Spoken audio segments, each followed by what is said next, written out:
Hello everyone and welcome back. In today's video, we discuss the stock, crypto and commodities markets right now, including the key levels of support and resistance that you should be looking at over the next 24 hours into the next few weeks.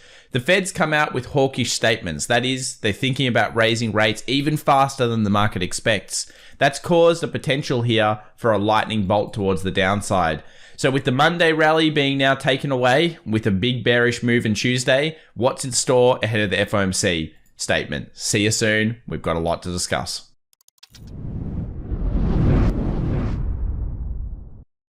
Well, welcome back everyone to our daily show here. This is for the markets closed 5th of April 2022. And as you can see on the heat map of the S&P 500 charts, yeah, it was risk off and we saw a big smashing of technology. Monday was risk on, Tuesday was risk off, and they basically gave back, and some of them gave back even more than what they put on. A little bit surprising in some ways. However, it is something that you have to be adaptable to as a trader. So we'll be going through what our real concepts are here for the month of April and whether this is unusual and whether we should be getting scared or it's just some form of another pullback before potentially a further rally later on this month.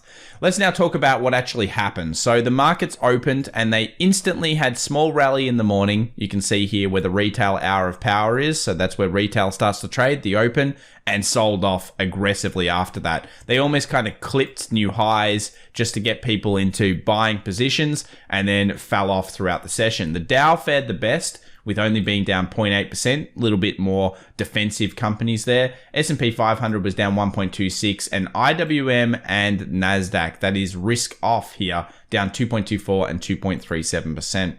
When we go over to the actual staples or anything to do with the sectors, you'll notice that it was utilities out in front, one of our favorite sectors over the last month. It's actually been performing pretty well. If you bring it up on a chart, you'll see what I'm talking about. And the rest of them, the staples, the healthcare, the REITs, all of those. Semiconductors were hit the hardest, along with clean energy and solar, pulling back after a very nice Monday session, pulling back into that structure. Interesting stuff ahead of the FOMC. I just want to give you a quick lie of the land in terms of how we see it. So one thing I think that kind of exemplifies how people feel about the markets right now is sometimes IPO activity. So you'll notice here the S&P 500 price, and obviously when IPO filings were at their highest, everyone was hyped up in 2021. We know that Feb, Jan kind of period, and they've certainly declined in terms of where they're filing and the new IPO activity. It's more back to where it usually is in previous years, and the amount of withdrawals has increased a lot. So this is showing that the flow of easy money is gone. And we already know that, but it's interesting just to see it there on the chart. We've been talking about 2-10 yield inversion. And why I want to bring that up again is because, yes, we know the 2-year, 10-year yield has inverted. But on top of that, we've also now got a bit of a price thing here where we can see what happens after a month of inversion, 3 months, 6 months, and 12 months. Now, in recent data, in recent inversions, you'll notice it generally starts to do very good percentages. Sometimes there is a 1 month decline, but that's actually quite rare. You'll notice in 19, it did 3.4%, and then after 3 months did 9.1%. And in most cases here, they were up. Obviously, 1998, it was down. So are the statistics pointing towards bullishness after yield inversion? I guess you would say yes. So this is where we're going to cop a little bit of flack. And I acknowledge that in the last video, I was talking about the bullishness of April. And I haven't really changed my opinion on that. And I think that's important. There's a difference between your opinion on the month and your opinion on the day. Okay. And as traders, we have to be adaptable. And as investors, we have to be adaptable to a concept. Will an investor freak out about one day? No, they won't. Will a trader freak out about one day? You're not always going to be correct. If we think about it, even over the last 21 years of April data, what happens at the beginning? This chart we've brought up several times. We get ups, we get downs, we get ups, and then actually we get a pretty decent sell-off that often then rallies up and goes back down. Is that where we are? Remember, if I bought that on chart, you would actually be looking at it kind of during the month of April so far, doing a very similar thing than here. We do have Good Friday and Easter coming up. That tends to be a big bullish week. And that's just seasonality playing. So there's a difference between an investor and a trader from this perspective. And I know a few of you are probably a bit upset about what's been happening in the market. It looks like it's all gambly and up-down kind of days. look, if you're there at the opens and you're looking for reactive plays, you can find them. But in terms of the overall picture, you have to be very clear with what you're looking at. So here's our overall picture just in terms of seasonality and data. We expected some kind of weakness coming off the back of March into April. It then rallied through the Monday session. Obviously, I was looking for new peaks and new highs to really push through that idea that April was on. And we'll talk about that soon. But yes, if we have a run in April, the sell in May becomes even more likely based on statistics. If we sell off here heavily, well, that's another story, and we'll have to adapt to that situation. But certainly that's the way we look at it. We also can't forget that there are a lot of big players going bullish, and they have been going bullish now for a little bit. You know, net hedging positions have gone from net negative to huge amounts of positivity. And that's something that you have to pay attention to here over the longer term, not so much on the day-to-day movements on the market. I just really want to bring that up because the day-to-day movements, sometimes you're going to get them wrong. That's the nature. You're never going to have 100% accuracy. But when you find your edge and you know that you've got a replicatable pattern or a replicatable concept that you've seen before, you might have a day where you can be more sure of what's going on. Not every day is a great day to trade. Okay, that's what I always say to a lot of people in the mentoring. I say, not every day is great, but when you see it and you know that that's the right type of thing for your setup, bam, it becomes a great day. And I'm sure many of you feel like that. Put in the comments down below, do you think every day is a great day to trade? If you do, let me know. If you don't, let me know. Let's talk about the US 10-year or 2-year versus 10-year. So it's inverted. We know that. Not much more to discuss there. The VIX obviously spiked back above 20, and it could be forming a little double bottom here into the FOMC statement. So obviously a big bit of news coming out. There are the bottoms underneath 20 a little bit, and this is still the expectation of, you know, really will we have increased risk? Well, I would guess, based on the charts, which we'll look at soon for the Nasdaq and S&P 500, if we make new lows, the VIX will most likely spike. And we'll talk about that very soon. But just remember, at this stage, April still has bullish intentions unless something drastically changes. The amount of stocks above the 50-day moving average obviously dropped. That's just a little bit of negativity there, but overall still in the middle, not at any one of the extremes, something we do look at. And gold actually didn't do anything. In fact, gold just held. I mean, it is holding this 18, 19, 20 zone as best it can. Look at this little weird wicks here. Nothing really too bullish or bearish. I would say gold is in a holding pattern. For anyone that's traded gold, 90% of the time, it's actually not very good. 10% is quite tradable and statistically relatable. And 1 to 2% of the time, it's fantastic. That's how I kind of perceive gold. At this point, it's kind of stuck in a range. We don't have much edge on it from that point. A lot of people have been talking about natural gas, and correctly so. Natural gas specifically at this point here was an incredible purchase. If you were looking at it back in March here of 24th, I just wanted to bring it up because it broke past one of our favorite things, which is not only a series of higher lows, but also basically an ascending triangle here with a great resistance and that reversal split that never went down.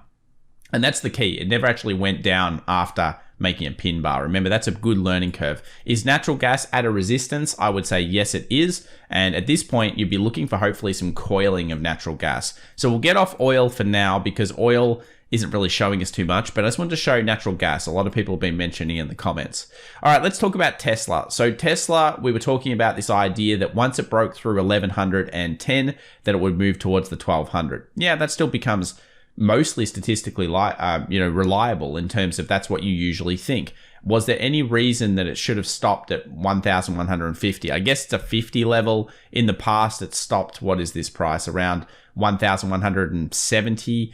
It's come back down and it's still kind of just holding. Now, obviously you want it to hold above 1,066. That's very important for Tesla to hold there because otherwise this is going to be a false break. Sometimes it happens.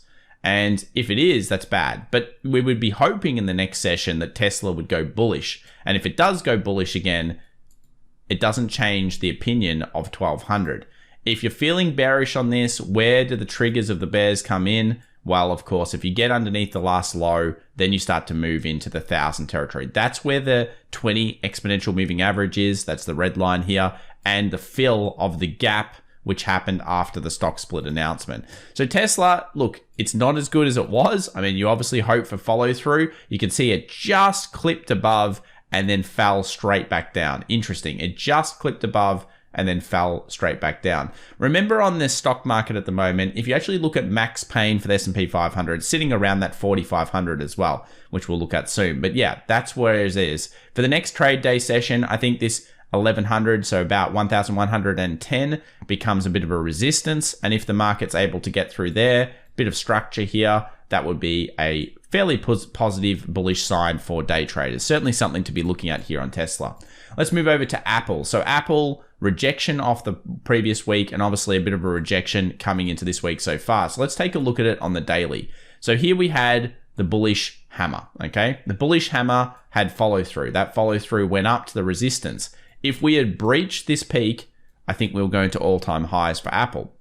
I don't really change that statement. It's the statistical likelihood of technical analysis, the way it works. Even though there's resistance over here, if it had breached this level, it most likely will smash those resistances. It's based on experience of when a market coils before the high. And that actually could be what's happening here. The market could be coiling at this peak. Now, for Apple traders, where do you start to freak out? I mean, it's not really until you get underneath this zone. And underneath this zone, what becomes more likely? That 168, the level that we were hoping for in the deeper pullback. So Apple's not giving us the best indication right now of the market. Let's talk about the DAX. So the DAX is interesting because this has the weekly rejection on it off the 2 moving averages. For bears, this is really the excitement because this was the candle that if this week ends up closing bearish, all of a sudden, maybe a lot of the things to do with April don't work out. I'd still say it's holding pretty fine. This is actually the futures market. And you'll notice here that we're still holding that 20 moving average. So we've still been holding up. We're basically coiling in that zone. And it's pretty important that the DAX tries to hold up over the next 24 hours and the rest of the markets as well. Otherwise, next stop could be 14,000. And then you'd be hoping for a bounce later on this week. So that's what we're thinking about the DAX. IWM, also not a great daily close here for it, all the way back down to the previous buy support, and it was pretty brutal day for it. Now, IWM is more of an indicator of strength or weakness in the markets. Obviously, it's the small companies, and it wasn't a good day for them, no doubt. So we'll keep watching this and get back to it a little bit later in other videos. Let's now talk about the actual markets that a lot of you are here for. Let's talk about the Nasdaq to start off with. Let's go to the 1 hour chart. So what's happened so far this week? Well, basically, these are the ways we have to look at it. We have a peak, we have a trough, we have a lower peak that just got formed. Do we get a lower trough? That becomes the question mark. For bears, I mean, they're hoping so. Obviously, a lower trough underneath here goes back to really what we were talking about in the weekend video. If that occurs, where does the market go after that? Well, it's most likely going to go to the next fib level, which becomes that 38.2 previous resistance. Are there going to be buyers throughout these zones? You would have to think so. 14,400, most likely there will be buyers around that area. Has it confirmed that that's what's going to happen? No, it needs to get underneath this zone. That's from a technical basis. We hit the daily 200 again and just instantly rejected off that. If we had gone above these highs, is that incredibly significant? I would say so. In fact, that would be incredibly significant later on. If you're watching this video, you look at it in a few weeks' time and you notice that the market's breaking through this resistance for whatever reason, that's something you should be paying attention to, because that basically is meaning that the April rally is fully allowed, as in the market has said, yes, we are going to continue up. Why? Because of this chart. So right now, things look pretty dire, yeah? And if the market closed like it is here, oh, wow, you have a tweezer top. Not good. Remember the last time we had that over here, I was calling short and we were correct here on the community because tweezer top is bad. Now, this is not locked in stone. Yesterday, it looked good. Today, it looks bad. Now, it's a weekly, so we don't know where it's going to close yet, but you need to be paying attention to the weekly close. And if it follows through, that is, let's say the market actually just sat here being very tight for the next couple of days. Unlikely it would, but let's just say it did. And then you got follow through market. Yes, bears should be pretty happy with themselves, especially with weakness. I'm still not thinking though at that point that bulls won't come back in for April, but it's certainly an interesting point. So if the market closed above this week, super bullish. And why? Because it's basically taking out all of the shorters. All of the shorters would be very, very happy at this stage. They're all feeling good. They're all feeling short. Let's say it goes bam, bam, and closes above. That's not going to be very bad or very good for the shorters. And I think the bulls will be coming pretty fiercely, and you'll see that April rally as per the stat of, going into something like a Good Friday fairly positively. Let's take a look now at the S&P 500, the real barometer of the market. And this one actually looks a bit cleaner. So we've got the peak, we've got the trough, we've got the lower peak. Do we have a lower trough? Question mark. We're in the futures market right now, and you can see it's putting pressure on that support. So it is putting pressure on that exact level. If it breaks through here, the next level becomes kind of that 4,450. But I think if it breaks through here, it could go all the way down to like a 4,400. And both these levels become the next key real resistances of support. Are they going to be met by buyer demand? Well, you would think yes, based on the current rallies, based on the current people and feelings and April and all of these types of things. But yeah, it is technically a possibility of a lightning bolt. And remember, I've told you have to pivot sometimes. If you get it wrong, then you've got to say, okay, did I do something wrong? Or is it just one of the stats that really is going to play out here? What's your big picture? What's your short picture? And on the day, obviously, if you're a day trader, you need to be looking at that open and being reactive. Here's the trap. Basically, it went out, fully rejected, and then came straight back down. Now, if we breach past this level again, is that going to be really positive? Absolutely it will be, because think about it. What that would be is like a double bottom in the direction of trend. An incredibly strong thing. For anyone that's done our course on advanced section of the Ultimate Masterclass, that is a very, very strong type of setup, and we like that a lot. In fact, when that occurs, you're pretty much saying, okay, it's breaking past that next resistance. It's very common for it to do so, highly statistically likely. Certainly something we're bringing up. Let's bring up a couple of quick hyper stocks, because a lot of these are probably freaking people out. They've dropped. I mean, Square was down here 6.38%. All of them were. Does that change the overall pattern? Not really. You've had a huge amount of Wyckoff accumulation, and you've basically got an SOS here. If you're not sure what it is, I'll probably put a video out about it eventually, talking about how I perceive Wyckoff. But this is certainly exactly what you expect to happen in terms of coils. So the market, if we go back to it, is very, very interesting right now. And what I mean by that is it's not easily readable for some people. And some people call it crazy or insane or gambling. If you don't know and you're not clear on something, why do you have to trade it? You can instead hold for your longer idea, okay? Or you can instead, change your strategy or do whatever you need. You don't have to trade every day. Some of you might think you do, but you really don't have to do that. So here we have a huge support resistance. We know that's a key level. We have a pretty big resistance here, which came down. You can see when it tested from the bottom up, it respected it. Moving averages are all sitting around this zone. So just with the S&P 500, about that 45.60, a big key level. We've got that 45 kind of 10, a big key level, or 4,500 really. And then we have a big key level about 45.88. The next zone, 44.50 and 4,400. They're the key levels that I'm watching. And everything in between here, I think, is mostly noise from a participation standpoint. Let's talk about Bitcoin. So Bitcoin also suffered as well from this. It's back down at the support, and it's actually bouncing pretty well now off this level. So I think a Bitcoin is risk on, risk off in the markets.